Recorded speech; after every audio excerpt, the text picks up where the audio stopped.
गंज शरीफ अमीरुल मोमिनीन अलीउल मुर्तज़ा की सुन्नत है। हकीर ने कुछ दिन पहले कहा था ना कि मौजूदा दौर के लोगों के एतबार से ये हकीर आली रसूल से यानी अज़वाज मुतहरात और औलाद रसूल से सबसे ज़्यादा मोहब्बत करने वाला है। आज साबित कर दिया ना। आप में से किसी के अंदर इतना बड़ा गुर्दा नहीं है कि अमीरुल मोमिनीन अलीउल मुर्तज़ा की इस सुन्नत पर अमल कर सके। नहीं कर सकता ना, यकीनी तौर पे नहीं कर सकेगा, क्योंकि ये आसान नहीं है अपने पसंदीदा बालों को कतरवा देना। अब आप कहेंगे कि मोहब्बत ये नहीं है कि सिर्फ़ एक सुन्नत पर अमल कर लिया जाए। मोहब्बत तो ये है कि अमीरुल मोमिनीन अलीउल मुर्तज़ा की हर सुन्नत पर अमल किया जाए। बिल्कुल ऐसा ही है, बजा फरमाया आपने। असल तो यही है कि अमीरुल मोमिनीन अलीउल मुर्तज़ा की हर सुन्नत पर अमल किया जाए, लेकिन इस एक सुन्नत को भी हल्का ना लीजिए। और हकीर पर दूसरा बड़ा एतराज़ ये किया जा सकता है कि तुम अमीरुल मोमिनीन अलीउल मुर्तज़ा की सुन्नत की बात तो कर रहे हो, नबी करीम सल्लल्लाहु अलैहि वसल्लम की सुन्नत कहाँ है? दाढ़ी पूरी क्यों नहीं रखी? एक मुश्त से दाढ़ी कम रखना हराम है, यानी एक मुश्त दाढ़ी रखना वाजिब है। इसका मतलब दाढ़ी कटवाने वाला हराम का मुर्तकिब है और 24 घंटे का गुनाह है। बिल्कुल ऐसा ही है। तो अब यहाँ पर आपने क्या कहना है? तनकीद नहीं करनी। तनकीद ना कीजिए हरगिज़ कभी भी किसी पर भी कि वाजिब पर अमल नहीं है और सुन्नत की बातें कर रहे हो। तो यहाँ पर आप मुझे क्या कहेंगे कि अमीरुल मोमिनीन अलीउल मुर्तज़ा की सुन्नत पर अमल करने पर आपको सराहते हैं। बहुत अच्छा कदम है आपका, बहुत अच्छा अमल है। अल्लाह ताला आपको और हमको नबी करीम सल्लल्लाहु अलैहि वसल्लम की हर सुन्नत पर अमल करने की तौफीक अता फरमाए। देखिए, इस्लाह हो गई ना, इसमें दुआ भी पाई गई। और जब नबी करीम सल्लल्लाहु अलैहि वसल्लम की हर सुन्नत पर अमल करेंगे तो ज़िम्नन अमीरुल मोमिनीन अलीउल मुर्तज़ा की सुन्नत पर भी अमल पाया जाएगा, क्योंकि अमीरुल मोमिनीन अलीउल मुर्तज़ा हर सुन्नत में नबी करीम सल्लल्लाहु अलैहि वसल्लम के ताबे थे। बर्रे सग़ीर में एक बहुत बड़ी बीमारी पाई जाती है। अच्छा काम कोई करे या नेक काम कोई करे तो हम तनकीदात के हथियार लेकर पहुँच जाते हैं।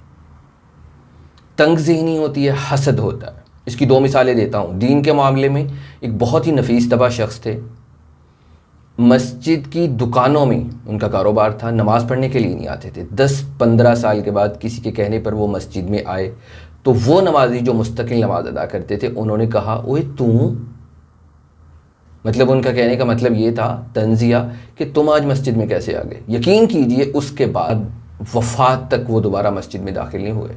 देखें आपकी तनकीद दूसरों को कितनी भारी पड़ती है।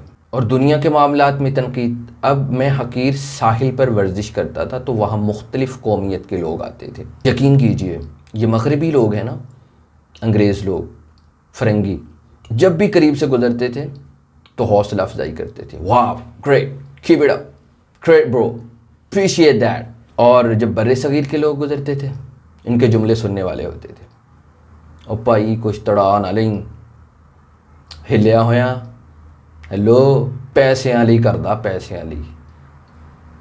अब इस तरह के जुमले मुझे सुनने को मिलते थे।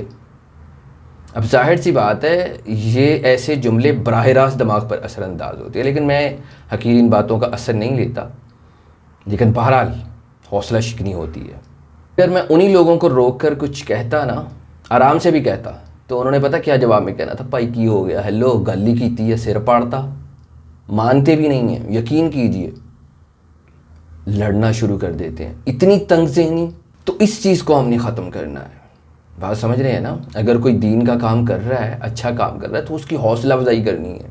उसको ये ताना नहीं देना कि तुम फला गुनाह का काम कर रहे थे, अब ये नेक काम की तुम्हें सूझ गई। मिसाल के तौर पे अब कोई ज़िना कर रहा है, ज़िना के बाद वो नमाज़ पढ़ने जा रहा है, तो आप उसे तानो तशनी का निशाना ना बनाएं कि अभी तुम ज़िना करके आए हो, अभी नमाज के लिए जा रहे हो। तो ज़िना करने से क्या नमाज वाला फ़र्ज़ साकित हो जाएगा? या ज़िना करने वाला नमाज पढ़ ही नहीं सकता?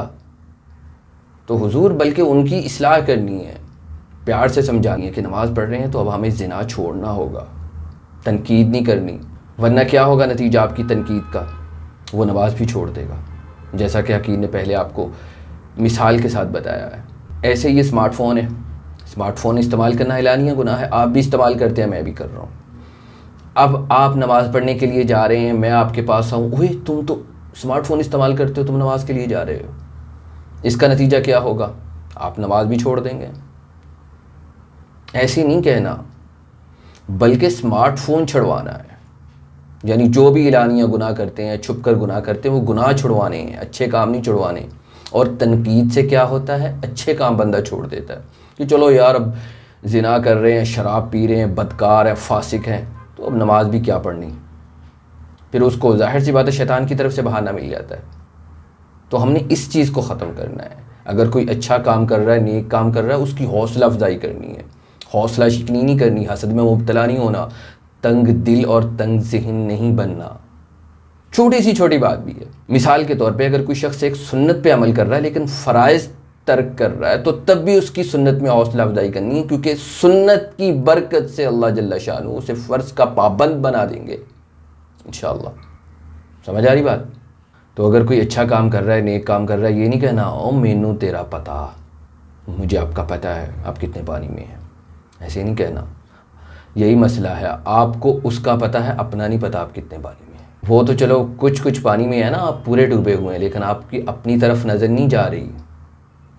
इसलिए तनकीद तो करनी नहीं है, ठीक है। अगर तनकीद का जहन में आए भी तो पहले अपनी तरफ देख लीजिए आप क्या हैं। बल्कि अगर कोई छोटा से छोटा नेक काम कर रहा है, छोटे से छोटा अच्छा काम कर रहा है दुनियावी तौर पर, तो उसकी हौसला अफजाई करनी है ताकि वो उसमें उसका जज्बा बढ़े, वो मज़ीद अच्छे काम करे। उसका क्या होगा? वो चीज़ आपके लिए सदका जारिया बन जाएगी। जितने भी काम करेगा आपको भी सवाब मिलेगा, उनको भी सवाब मिलेगा। अकली तौर पर भी इससे मुआशरे में सुकून और खुशहाली आएगी और आप एक हंसी खुशी ज़िंदगी गुजार सकेंगे। यकीन कीजिए, आप हौसला अफजाई करके तो देखिए ना, आपको अंदरूनी यानी रूहानी सुकून महसूस होगा। लेकिन तनकीदात करेंगे, इस तरह के जुमले कसेंगे, फ़िक्रे कसेंगे, इससे आपकी जहन और ज़्यादा तंग होगा, दिल भी तंग होगा और आपकी बेसुकूनी बढ़ जाएगी। इसलिए इस चीज़ को ख़त्म करना है। कोई भी नेक काम करे, अच्छा काम करे, तो उसकी बढ़ चढ़ कर दिल की गहराइयों से हौसला अफजाई करनी है।